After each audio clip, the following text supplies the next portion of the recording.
welcome back to a new episode of Italy In and Out. Today we have a special guest. We have Martina from Italian Bites. Hi Martina, how are you? I'm very good, thank you. It's great to have you. It's great to have you here. A moment. Thank you so much for having me.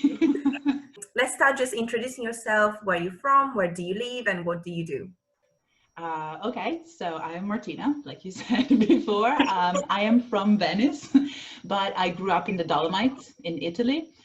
Currently, I am in Los Angeles, California, and what I do, I teach Italian online.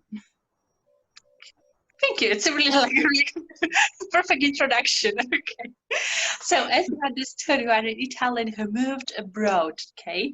We usually speak to expats whose dream is like to move into Italy, right? Okay. So we are going to pose it to that. So I'm wondering, why did you decide to move abroad? Why? For love? Oh.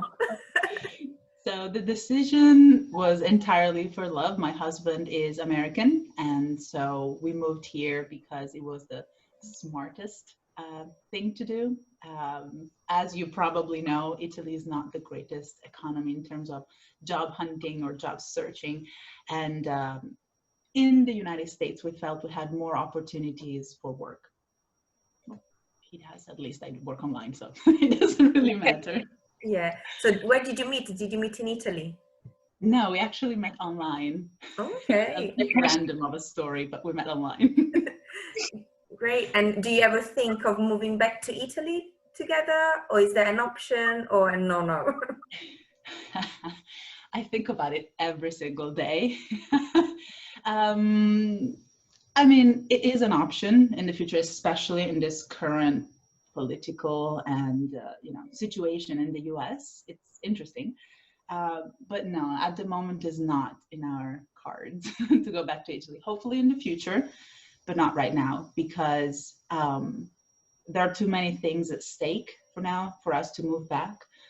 Student loans, one of them being one of them, and but yeah, I think that in the future it might be in our future going back to Italy. Okay, so as you said, your partner is American, you're Italian, so it's like a really interesting intercultural mix.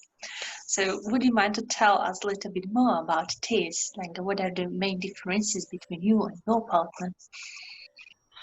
Main differences. We both love food, which is great.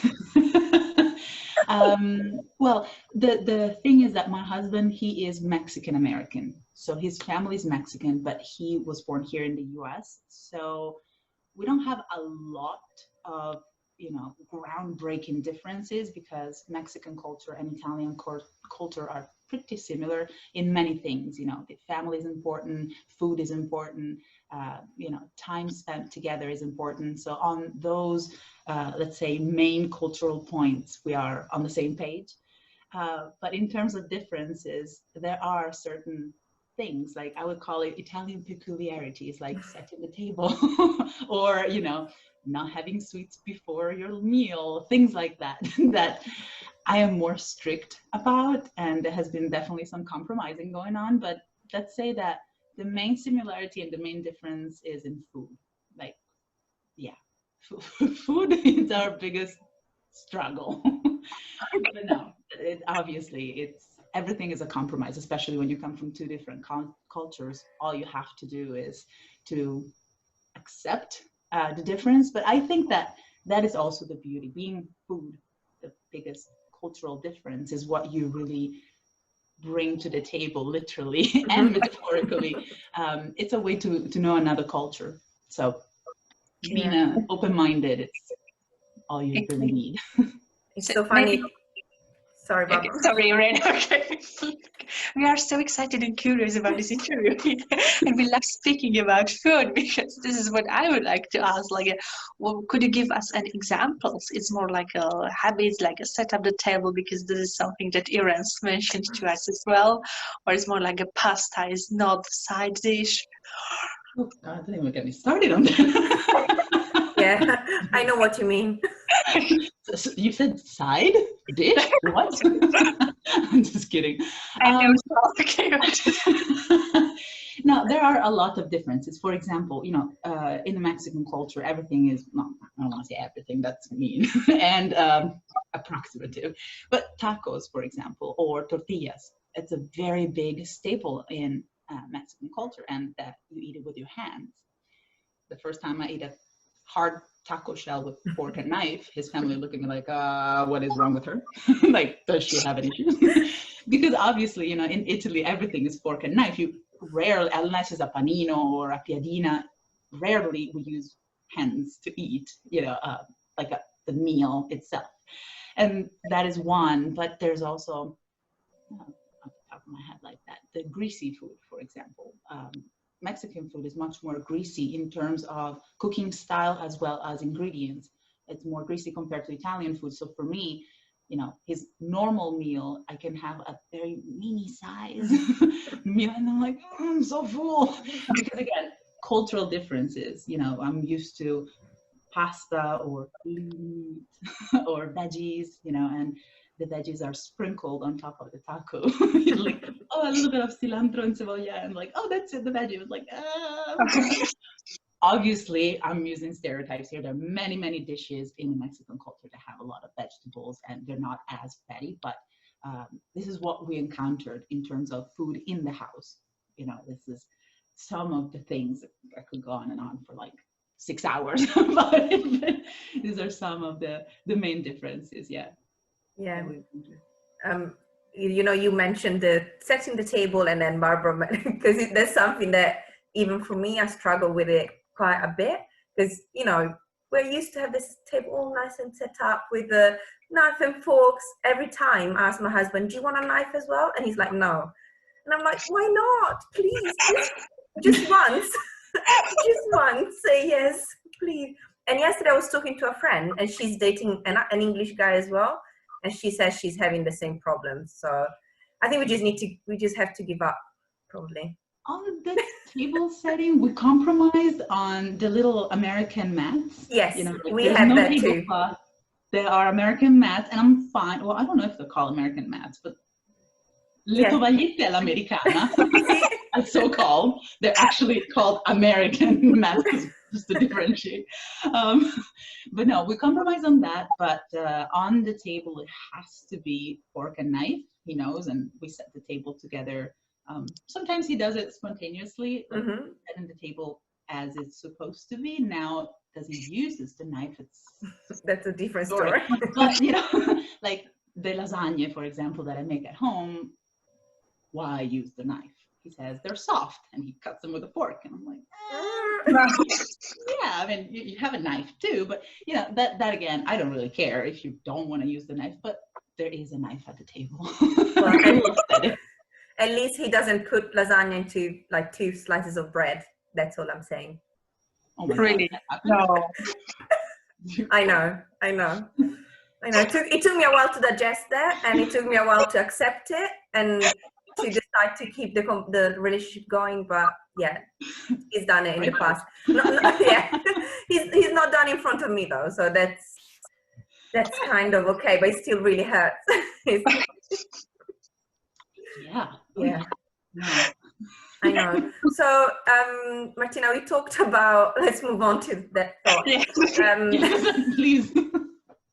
We're all fine. So we talked about this kind of differences in culture.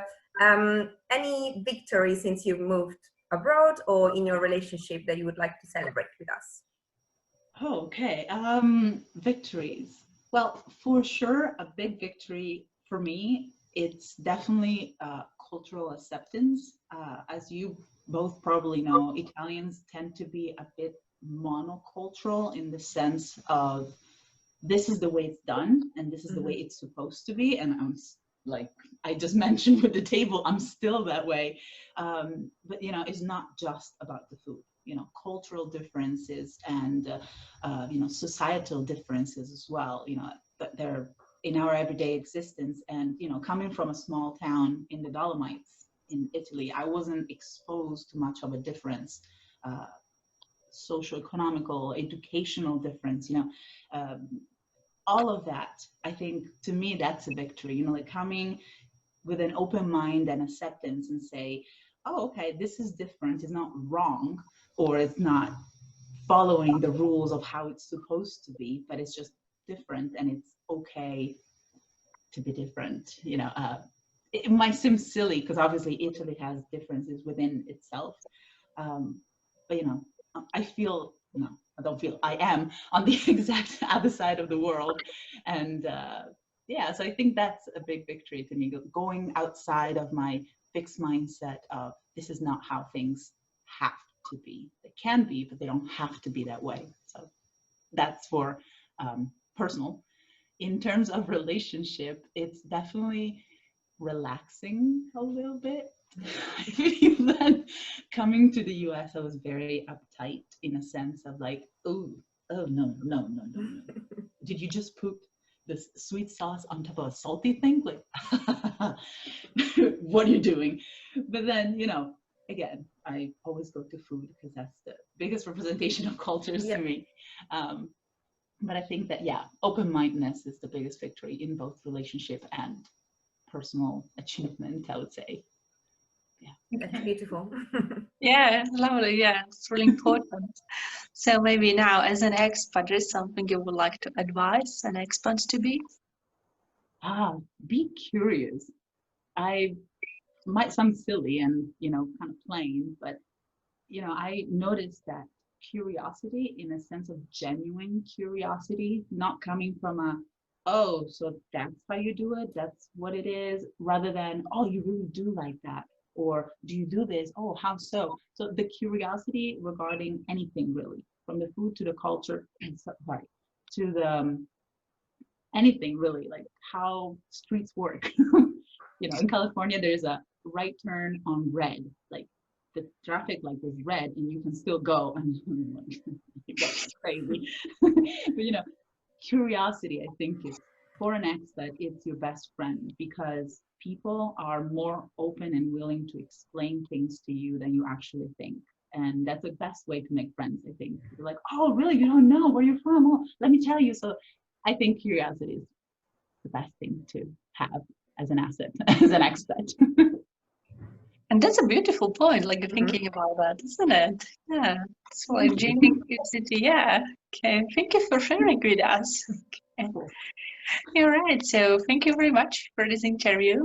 Once again, this is Martina. You can follow her on her Instagram account, Italian Bites. And yeah, thank you very much for coming here today.